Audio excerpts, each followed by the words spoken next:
کام بن جائے گا انشاءاللہ، ہے نا؟ آئیے سامنے آئیے، میں آپ کے آنکھوں میں آنکھیں ڈال کر بات کرنا چاہتا ہوں، بس چند باتیں آپ سے کرنا چاہتا ہوں۔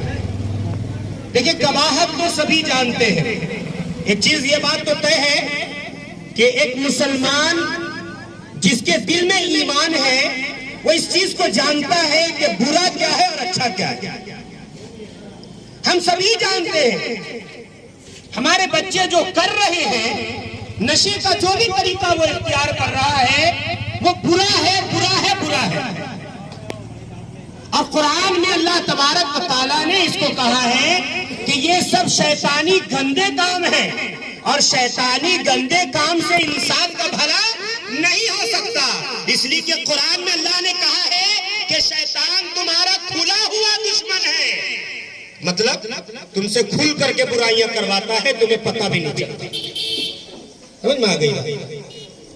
میں چند باتیں قباحت کو بیان نہیں کروں گا، جو ہوا ہے ہمارے پلاول میں یہ کسی سے چھپا ہوا ہے کیا؟ ایک نوجوان، آپ کو معلوم ہوگا، میں اشارہ نہیں کروں، ابھی اس کی کچھ دن پہلے موت ہوئی، اللہ بچائے۔ ہمیں کہا جاتا ہے حدیث کی روح سے کہ اللہ کے رسول نے ہمیں فرمایا کہ تم دعا کرو اللہ سے کہ اللہ تو ہمیں خاتمہ بالخیر نصیب فرما۔ کیا کہا؟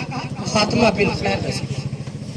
کیا کہا کہ تمہاری موت کلمہ پڑھتے پڑھتے ہونی چاہیے، ہے نا؟ تمہاری موت اللہ کا نام لیتے لیتے ہونا چاہیے۔ پتہ ہے میرے نوجوان نشہ کرتے کرتے مر رہے ہیں، ہوا یا نہیں ہوا؟ 3 دن سے وہ کھانا نہیں کھایا تھا، اوور ڈوز ہو گیا۔ بتائیے نشے کی حالت میں اس کی موت ہوئی ہے ایک مسلمان کی، کیا ہوگا؟ اس کے ذمہ دار ہم ہیں یا نہیں؟ ایک ہٹا کٹھا نوجوان، آپ جانتے ہیں اس کے بارے میں، نشے کی حالت میں اس کی بھی موت ہوئی۔ کہاں جا رہے ہیں ہم لوگ؟ کیا کر رہے ہیں؟ آخر کون ذمہ دار ہے اس کا؟ وہ نوجوان اچھا خاصا دیکھنے میں خوبصورت نوجوان تھا، اللہ کے رسول کہہ رہے ہیں کہ تمہارا خاتمہ بالخیر ہونا چاہیے، کلمے کے ساتھ ہونا چاہیے، قرآن پر موت ہونی چاہیے، سجدے میں موت ہونی چاہیے، نشے میں موت ہو رہی، بتائیے کیا ہوگا؟ ہو رہا ہے کہ نہیں ہو رہا؟ ہم ذمہ دار ہیں یا نہیں ہیں؟ اور ہم نے یہ سمجھ لیا کہ بھائی جس کے گھر میں آگ لگی ہے وہ بجھاوے، ہمیں کیا مطلب ہے نا؟ ہم یہ سمجھ رہے ہیں کہ جس کے گھر میں آگ لگی ہے وہ بجھاوے۔ آپ کو شاید معلوم نہیں ہے، میں آپ کو بتلا دوں کہ اگر بغل کے گھر میں آگ لگی ہے اور آپ نے اس کو نہیں بجھایا، ایک وقت آئے گا کہ وہ آگ کی لو لگتے لگتے آپ کے گھر تک آ جائے اور آپ کے گھر کو بھی تباہ و برباد کر دے گی۔ نتیجہ تھا آج سے 10 سال پہلے آپ دیکھ لیجئے، پلاول میں کچھ نوجوان تھے جو ان سب کاموں کو کیا کرتے تھے، لیکن آج دیکھ لیجئے کہ ہمارے اکثر 80% نوجوان اس میں مبتلا ہو گئے۔ کیا ہوگا ہمارے معاشرے کا؟ سوچیے آپ۔ ہم نے سوچا ایک چیز یہ سمجھ لیجئے، ایک چیز اور سمجھ لیجئے، کتنی غلط بات ہے۔ قرآن کے اندر اللہ تبارک و تعالیٰ نے کہا حلال کمائی کو اپنے فضل سے تعبیر کیا، معلوم ہے کس سے تعبیر کیا؟ فضل سے۔ فَإِذَا قُضِيَتِ الصَّلَاةُ فَانْتَشِرُوا فِي الْأَرْضِ وَابْتَغُوا مِنْ فَضْلِ اللَّهِ کہا ہے قرآن کے اندر، کہا کہ جب تم نماز سے فارغ ہو جاؤ، وَابْتَغُوا کہا فَإِذَا قُضِيَتِ الصَّلَاةُ جب تم نماز پڑھ لو، فَإِذَا قُضِيَتِ الصَّلَاةُ فَانْتَشِرُوا فِي الْأَرْضِ تو زمین میں پھیل جاؤ۔ کہاں پھیل جاؤ؟ زمین میں پھیل جاؤ اور اللہ کے فضل کو تلاش کرو۔ کس کو تلاش کرو؟ اللہ کے فضل کو۔ مطلب مفسرین کرام نے لکھا ہے کہ اس کو کہا ہے کہ روزی کو تلاش کرو۔ کس کو تلاش کرو؟ روزی کو تلاش کرو۔ یعنی یہ سمجھئے کہ روزی کو، حلال روزی کو اللہ نے اپنے فضل سے اور نعمت سے تعبیر کی ہے۔ کس سے تعبیر کی؟ نعمت سے۔ حلال کمائی کر کے ہمارا نوجوان آتا ہے، صبح سے لے کر شام تک اپنا پسینہ بہاتا ہے کہ نہیں؟ کرتا ہے کہ نہیں کرتا؟ اور شام کو اسی حلال پیسے سے حرام ٹکٹ خریدتا ہے، ہوتا ہے کہ نہیں ہوتا ہے؟ اسی حلال پیسے سے حرام نشہ خریدتا ہے، جس کو قرآن نے کہا ہے کہ نشہ تمام برائیوں کی جڑ ہے۔ جب نشے کی حالت میں انسان ہوتا ہے تو اس کو اچھائی اور برائی کا کچھ اندازہ نہیں ہوتا، ہوتا ہے کہ نہیں ہوتا ہے؟ نتیجہ یہ ہوتا ہے کہ گھر میں کبھی بیوی کو طلاق دے رہا ہے، کبھی بیوی پر ہاتھ اٹھا رہا ہے، کبھی بال بچوں کو مار رہا ہے، کبھی والدین کے ساتھ زیادتی کر رہا ہے، اور نتیجہ کیا نکلتا ہے کہ جب نشہ چڑھتا ہے، جب شراب کا نشہ چڑھتا ہے تو اس کے بعد شباب کی ضرورت پڑتی ہے، اور شباب نہیں ملتا تو غلط طریقے سے بہو بیٹیوں پر وہ لوگ نظر ڈالتے ہیں اور بہو بیٹیوں کا استعمال کرتے ہیں۔ جب گھر لے کر کے وہ خرچہ، جب کمایا ہوا روپیہ نشے میں اور لاٹری میں اڑاتا ہے، گھر میں فاقہ چل رہا ہوتا ہے، تو بیوی کہاں جاتی ہے؟ دوسرے کے گھر میں ذلت ہونے کے، ذلیل ہونے کے لیے جاتی ہے، دوسرے کے گھر میں جا کر کے مانج کر کے اپنے بال بچوں کی پرورش کر رہی ہوتی ہے، اور شوہر کیا کرتا ہے؟ حلال کمائی کو لا کر کے حرام میں ڈبا رہا ہے۔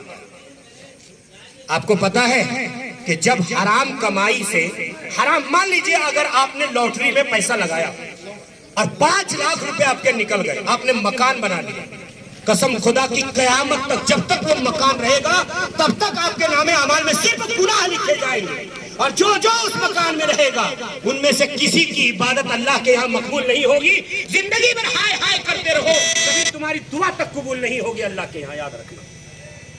اگر تم نے حرام مال سے اپنے بچے کی پرورش کر لی تو کیا ہوگا؟ اس کا نتیجہ یہ ہوگا کہ بچہ نافرمان نکلے گا۔ تم کہو گے کہ بیٹا یہاں شادی کرو، کہے گا نہیں بیٹا ہم وہاں تو شادی کریں گے۔ سمجھ میں آ رہی ہے بات؟ تم اپنی بیٹی کو کہو گے بیٹی تم ادھر چلو، بیٹی ادھر چلے۔ یہ نتیجہ کہاں سے آ رہا ہے کہ ہم اپنے بچوں کی پرورش حرام مال سے کر رہے ہیں۔ سمجھ میں آ رہی ہے باتیں؟ اور نشے کا، اور اس کے بعد کیا ہوتا ہے کہ چھوٹے چھوٹے بچے مزدوری کرتے ہوئے نظر آتے ہیں کیونکہ باپ نشہ میں ڈوبا ہوا ہے۔ ماں جو ہے سو گھر گھر جا کر کے برتن مانج کر کے ان کا پیٹ پال رہی ہے، باشعور بچہ ہوتا ہے۔ وہ حالات دیکھ لیجئے، آئے دن ہمارے یہاں طلاق کے نوبت آ رہے ہیں، اور نشے کی حالت میں طلاق دے کر کے اس کے بعد مفتی صاحب کے پاس جا کے کہیں گے مفتی صاحب ہم نے تو نشے میں طلاق لی۔ مفتی صاحب بولے کہ بھیا گولی تم نشے میں چلائے ہو یا تم ہوش میں چلائے ہو، جس کو لگی ہے وہ تو مرے گا۔ سمجھ میں آ رہی ہے بات؟ آخر ہم لوگ ذمہ دار ہیں۔ اور ایک بات یاد رکھنا، اگر کہیں برائی ہوتی ہے اور اگر ہم لوگ دیکھ کر کے اس کو نہیں روکتے ہیں، ہم دیکھ رہے ہیں کہ ہمارے سامنے لاٹری کا ٹکٹ لے رہا ہے، ملا رہا ہے، ہم نے اس کو منع نہیں کیا، ہمارے سامنے نشہ کر رہا ہے ہم نے منع نہیں کیا، پتہ ہے کیا ہوگا؟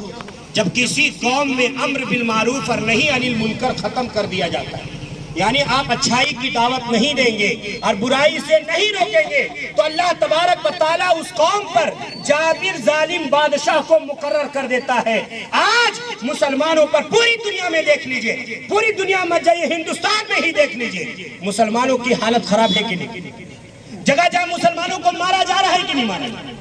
طرح طرح سے مسلمانوں کو پریشان کیا جا رہا ہے کہ نہیں کیا جا رہا ہے؟ کیوں؟ کیونکہ ہم مسلمانوں نے امر بالمعروف اور نہی عن المنکر چھوڑ دیا، ہم نے اچھائی کی دعوت دینی چھوڑ دی، برائی سے روکنا بند کر دیا۔ اس لیے اللہ تبارک و تعالیٰ نے ہمارے اوپر ظالم اور جابر بادشاہ کو مسلط کر دیا، جو آئے دن ایسے بنائے گئے، گائے کے لیے باضابطہ قانون بنائے گئے اور انسانوں کا قتل عام ہو رہا ہے۔ یہ کیوں ہوا؟ ہماری بدعمالیوں کی وجہ سے۔ آج ہمارے بچے نشے میں ڈوب رہے ہیں، وہ بچے جن کو اللہ نے پیدا کیا تھا کہ تم قوم کی بھوشیہ ہو، تم مسلمانوں کا فیوچر ہو، تم اسلام کا فیوچر ہو، وہ نوجوان جن کے اندر اللہ نے جذبہ دیا تھا اندر سے کھوکھلے ہو رہے ہیں۔ ہم ذمہ دار ہیں یا نہیں ہیں؟ ہم سب ذمہ دار ہیں۔ ان نوجوانوں کو کون روکے گا؟ ان نوجوانوں کو مرنے سے کون روکے گا جن کی بیمار، جن کی جو ہے موتیں نشے کی حالت میں ہو رہی ہیں؟ اللہ کے رسول نے کہا کہ تمہاری موت کلمہ پڑھتے پڑھتے ہونا چاہیے تھا، ہمارے نوجوانوں کی موت نشے کی حالت میں ہو رہی ہے۔ یہ ہمارے لیے بدقسمتی کی بات ہے یا نہیں ہے؟ ہمارے لیے یہ کتنی شرم کی بات ہے۔ ہم اپنے آپ کو مسلمان کہتے ہیں، نبی کے شیدائی کہتے ہیں، نبی کے عاشق کہتے ہیں، اور ہمارا کیا حال ہو رہا ہے؟ ہمارے اکثریت، ہماری نوجوان نسلیں آج دیکھ لیجئے حالات ان کے اتنے خراب ہے کہ کہا نہیں جا سکتا۔ سمجھ میں آ رہی باتیں؟ کہے اگر ایک بستی میں اگر 4000 مسلمان رہتے ہیں تو مسجد میں 400 بھی نمازی نہیں ہیں۔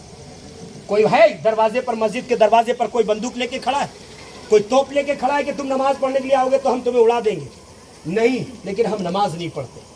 وہ نتیجہ یہ ہے کہ ہمیں برائیوں میں مزہ آ رہا ہے، ہمیں نشہ کرنے میں مزہ آ رہا ہے۔ ارے آپ کو پتہ نہیں ہے، ہم لوگ دیکھے ہیں اپنے آپ سے، آپ جس کے بارے میں تصور نہیں کر سکتے ہیں، نماز پڑھ کے نکلتا ہے۔